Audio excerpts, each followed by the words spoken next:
हाय, good morning, सत श्री अकाल, आदाब, नमस्कार, वणक्कम, जय हिंद। कैसे हो दोस्तों? मैं हूं आपका अपना डॉक्टर नवनीत कालरा।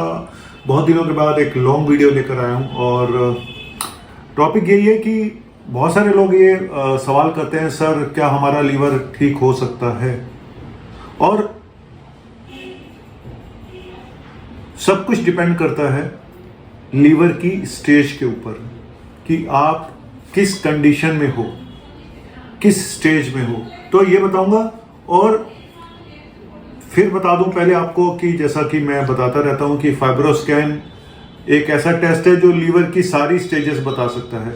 बाकी जो टेस्ट हैं वो इतने स्पेसिफिकली नहीं बताते। मैं ये भी मानता हूं कि कई बार फाइब्रोस्कैन की रिपोर्ट वेरी करती हैं, लेकिन मैं अगर आप अल्ट्रासाउंड पेट का कराते हैं तो उसके साथ अगर लीवर फंक्शन टेस्ट कराते हैं ब्लड में और फाइब्रोस्कैन कराते हैं तो तीनों को कोरिलेट करके आप बता सकते हैं कि इस पेशेंट का लीवर कितना खराब है।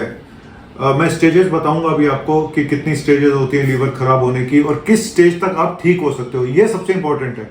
लेकिन पहले बता दूं कि फाइब्रोस्कैन इस बार का कैंप हमारा महीने में 2 बार लग रहा है। पहला लगेगा फर्स्ट संडे को जो शायद 6 तारीख को पड़ रहा है और दूसरा कैंप पड़ेगा थर्ड सैटरडे को जो शायद 19 तारीख को पड़ रहा है, 19 अप्रैल को। तो जिन लोगों को भी अपना कराना हो रजिस्ट्रेशन करा दें, काफ़ी कम रेट पे होता है। और मेरे नंबर 9810416762 पे मुझे व्हाट्सएप पे मैसेज करके ये आप बता सकते हैं और रजिस्ट्रेशन करा सकते हैं, क्योंकि बहुत लिमिटेड रजिस्ट्रेशन होता है। संडे को सिर्फ 20 लोगों का रजिस्ट्रेशन होगा और जो सैटरडे है थर्ड सैटरडे उसमें सिर्फ 30 लोगों का। तो चलिए शुरू करते हैं टॉपिक कि क्या मेरा लीवर ठीक हो सकता है। देखो, लीवर की पहली स्टेज होती है fatty liver disease. Fatty liver, चाहे वो ग्रेड 1 फैटी लीवर हो, ग्रेड 2 फैटी लीवर हो, है ना। तो ये तो अल्ट्रासाउंड मोटा मोटा कई बार बता देता है ग्रेड 1 है, ग्रेड 2 है, ठीक है।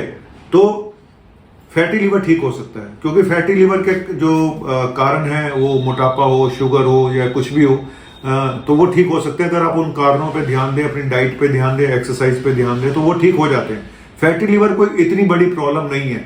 लेकिन फैटी लीवर से अगली स्टेज जो शुरू होती है वो होती है फाइब्रोसिस की स्टेज।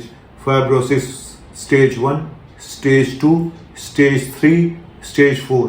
ये जो स्टेजेस हैं ये कोई भी टेस्ट नहीं बता सकता है सिवाय फाइब्रोस्कैन के। इसलिए फाइब्रोस्कैन बहुत इंपॉर्टेंट टेस्ट है आज की डेट में। बहुत सारे लोग जो शुगर के पेशेंट होते हैं या जो अल्कोहलिक भी होते हैं, उनको पता ही नहीं होता कि उनका लीवर खत्म हो चुका है। जब मैं फाइब्रोस्कैन कराता हूं तो पता चलता है इनका लीवर खत्म हो चुका है, आई मीन सिरोसिस हो चुकी है, परमानेंट डैमेज हो चुका है जो वापस नहीं आ पाएगा।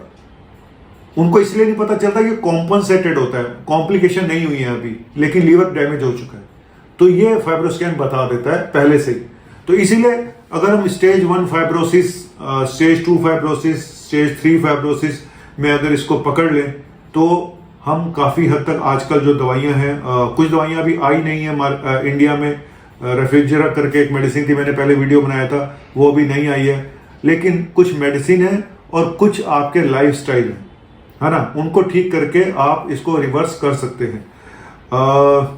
स्टेज 1 जो होता है वो हम कहते हैं कि जब केपीए स्कोर जो होता है, जो लीवर की स्टिफनेस होती है, वो केपीए स्कोर से पता चलती है। तो वहीं से हम बताते हैं कि आपका स्टेज 1 फाइब्रोसिस है, स्टेज 2 फाइब्रोसिस है, स्टेज 3 फाइब्रोसिस है। स्टेज 4 होती है लास्ट स्टेज, जो सिरोसिस जिसको बोलते हैं। कहीं जगह वो 20 से ऊपर केपीए स्कोर हो तो बोलते हैं, कहीं जगह वो 16 से ऊपर हो। लेकिन ये सब चीजें ना कोरिलेट करनी पड़ती है पेशेंट को देख के। कई बार ये इतना आसान भी नहीं होता बताना। कई बार पेशेंट को सिरोसिस नहीं भी होती है और कई बार 16 स्कोर पे भी सिरोसिस हो सकती है। तो आपको बहुत चीजें देखनी पड़ती है और फर्दर टेस्टिंग की भी जरूरत पड़ सकती है। कुछ वायरल मार्कर, कोई इम्यून रिलेटेड डिसऑर्डर होते हैं, इम्यूनिटी से रिलेटेड, वो ऑटो इम्यून डिजीज, उससे रिलेटेड टेस्ट कराने पड़ते हैं। कई बार हमें CT scan, triple face CT scan करा के भी देखना पड़ता है, एंडोस्कोपी करा के भी देखनी पड़ती है कि पेशेंट को सिरोसिस है या नहीं है। तो ये कोई इतना आसान नहीं कि हम सीधा बोल दें फाइब्रोस्कैन का स्कोर देख के कि हाँ आपको हो गया, आपका सिरोसिस हो गया, ऐसा नहीं है, ठीक है। तो चलिए ये अब मैं जो सिरोसिस के पेशेंट हैं वो रिवर्स नहीं हो सकते हैं और सिरोसिस के पेशेंट को बार बार फाइब्रोस्कैन नहीं कराना चाहिए। ये मैं पहले भी बता चुका हूं कि उनको नहीं कराना चाहिए। उनकी सिरोसिस हो चुकी है, वो सिर्फ बाकी कॉम्प्लिकेशन पे ध्यान दें कि पेट में पानी तो नहीं भर रहा है, कोई ब्लीडिंग तो नहीं हो रही है, लैट्रिन में ब्लड तो नहीं आ रहा है, जॉन्डिस तो नहीं हो रही है। तो ये सब चीज़ों पे ध्यान दें जो सिरोसिस के पेशेंट हैं। तो सिरोसिस कॉम्पनसेटेड है, कॉम्प्लिकेटेड है या अनकॉम्प्लिकेटेड है। अनकॉम्प्लिकेटेड पेशेंट फिर भी काफ़ी साल चल जाते हैं, है ना। और एक सिरोसिस का पेशेंट की जो एज होती है वो इस पे डिपेंड करती है कि वो कॉम्प्लिकेटेड है या अनकॉम्प्लिकेटेड है। अनकॉम्प्लिकेटेड वाला 5 से 10 साल भी निकाल सकता है आराम से, लेकिन जो कॉम्प्लिकेटेड है, जिसके पेट में पानी भर गया है, जॉन्डिस हो गया है, उनमें फिर 2 से 4 साल या 5 साल ही एज रह जाती है। और वो भी डिपेंड करता है कि अगर एक बार सिरोसिस होने के बाद आप शराब पिए जा रहे हैं फिर भी, तो फिर तो कुछ भी हो सकता है। तो मैं जो बात कर रहा हूँ non alcoholic fatty liver disease की बात कर रहा हूँ, नैश की बात कर रहा हूँ। तो इसीलिए बोलता हूँ कि आप अर्ली स्टेज में पता लगा लोगे तो ट्रीटमेंट पॉसिबल है। कई बार वेट कम करने से, शुगर कंट्रोल करने से भी लीवर ठीक हो जाते हैं। मैं सिंपल सा बता रहा हूँ, आप कुछ मत करो, कोई दवाई ना खाओ। अगर आपका वजन ज्यादा है, आप अपना वजन नॉर्मल कर लो, थोड़ा कम कर लो, आपका लीवर नॉर्मल हो जाएगा। तो इतनी बड़ी रॉकेट साइंस नहीं है। दवाइयों के रोल हैं, और मैं पहले ही बता चुका हूँ, जिसमें कि विटामिन ई या टोकोफिरोल या टोकोट्रिनोल है, और दूसरी जो सेरोग्लिटाजार है, ये 2 दवाइयां मेन है। शुगर के पेशेंट में पाइग्लिटाजोन देते हैं, मेटफॉर्मिन हम लोग देते हैं, तो शुगर कंट्रोल करनी है।